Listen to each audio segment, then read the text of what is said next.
SIR শুনানিতে ডাক পড়ল কামারহাটি পৌরসভা 24 নম্বর ওয়ার্ডের তৃণমূল কাউন্সিলর বিমল সাহার।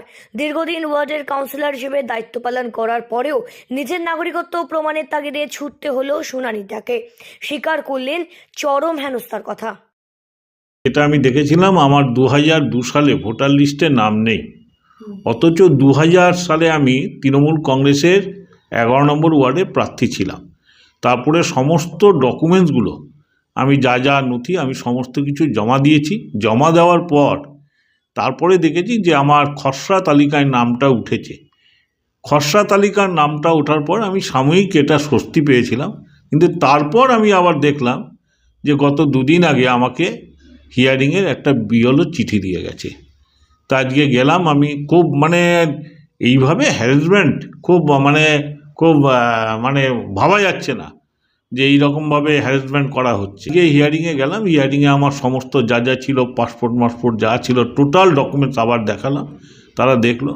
আমি বারবার জিজ্ঞেস করলাম, আপনাদের গাফিলতির জন্য কেন আমাকে এইভাবে বারবার দৌড়াদৌড়ি করতে হবে, বিভিন্ন কাজ ফেলে যেতে? আমাদের পার্টির কাজ চলছে, নিজের কাজ আছে, কেন আপনারা এইভাবে করছেন, এইভাবে ইসের জন্য?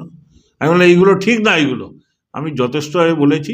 তা বললো না, এটা তারা বলছে এটা খুব ভুল হয়েছে, অন্যায় হয়েছে, যার জন্য মনে কিছু করবেন না, আপনার যা ডকুমেন্টস আছে সমস্ত কিছুতে আমরা এটা নামটা এবার উঠে যাবে, কোনো চিন্তার কোনো কারণ নেই। আমি বললাম চিন্তাতে তো এইভাবে ফেলে দিচ্ছে না, আজকে তো আমার আসতে হতো না এখানে, কেন আসতে হলো? রামানন্দ স্কুলে আপনারা কেন হিয়ারিংয়ে আমাকে ডাকবেন? আমার সমস্ত কিছু তো, আমি এখানে গ্র্যাজুয়েশন কমপ্লিট করেছি, স্কুলে পড়েছি, মাধ্যমিক পাস করেছি, সব কিছু করার পরও আমার বাবা সরকারি দপ্তরে চাকরি করত। তারপরেও যদি এরম হয়, আপনাদের এরম ভুল হবে কেন এই জিনিসগুলো? ম্যাপিংয়ে নেই নাম। আজ শুনানিতে ডাক পড়ল কামারহাটি 24 নম্বর ওয়ার্ডের কাউন্সিলর বিমল সাহার। 2000 সাল থেকে ভোটে লড়ছি দাবি কাউন্সিলরের। তার দাবি, বাবা দীর্ঘদিন সরকারি কর্মী থাকলেও আজ নাগরিকত্ব প্রমাণের জন্য তাকে হেনস্থা করা হচ্ছে। তার দাবি, 2000 সাল থেকে 5 বার ভোটে প্রতিদ্বন্দ্বিতা করেছেন, এমনকি 2015 সাল, তারপর 2022 সালে দুবার এই তৃণমূল কংগ্রেসের হয়ে কাউন্সিলর হিসেবে জয়লাভও করেছেন তিনি।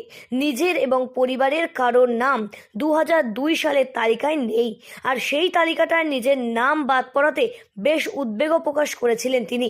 তবে আজ তাকে এসআইআর এর শুনানিতে ডেকে পাঠানো হয়। তাই তিনি বলেন, নির্বাচন দপ্তর থেকে তাকে একটা হিয়ারিংয়ে যে চিঠি ধরিয়ে দেওয়া হয়, সেই হিয়ারিংয়ে চিঠি ধরাতে আমি আবারও একটা দুশ্চিন্তার মধ্যে পড়লাম।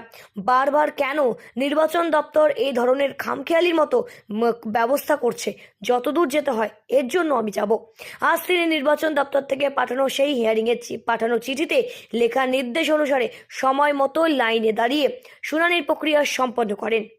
তা আমি বলছি, এটা মানুষকে শুধু হ্যারাসমেন্ট না, একটা চক্রান্ত চলছে, ভীতি প্রদর্শন চলছে।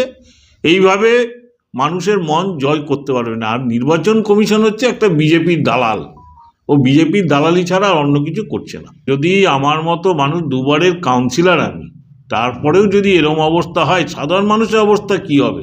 সাধারণ মানুষ ভুগছে। তবে আমরা পরিষ্কার বলছি যে যাদের এখানে সমস্ত কিছু ডকুমেন্টস থাকা সত্ত্বেও যাদের ভোটার লিস্টে নাম নেই বা বাদ দিয়ে দিচ্ছে, আমরা কিন্তু শেষ দেখে ছাড়বো, এবং একটা নামও আমরা কিন্তু বাদ দিতে দেব না। যারা জেনুইন ভোটার তাদের ভোট রাখতেই হবে। 2 বারের কাউন্সিলর হওয়ার পরে যদি আমার এই অবস্থা হয়, তাহলে সাধারণ মানুষের কি অবস্থা হবে? তাই আমার মতো সাধারণ মানুষেরাও ভুগছে। সমস্ত নথি কিংবা তথ্য থাকা সত্ত্বেও যাদের 2002 সালের ভোটার তালিকায় নাম নেই কিংবা যাদের নাম বাদ দিয়ে দেওয়া হয়েছে, আমরা তাদের শেষ দেখে ছাড়বো কড়াভাবে, এমনই হুঁশিয়ারি কাউন্সিলর বিমল সাহার। আরিয়াদহ থেকে শ্রীঞ্চিরি পোদ্দারের রিপোর্ট, সঠিক বার্তা।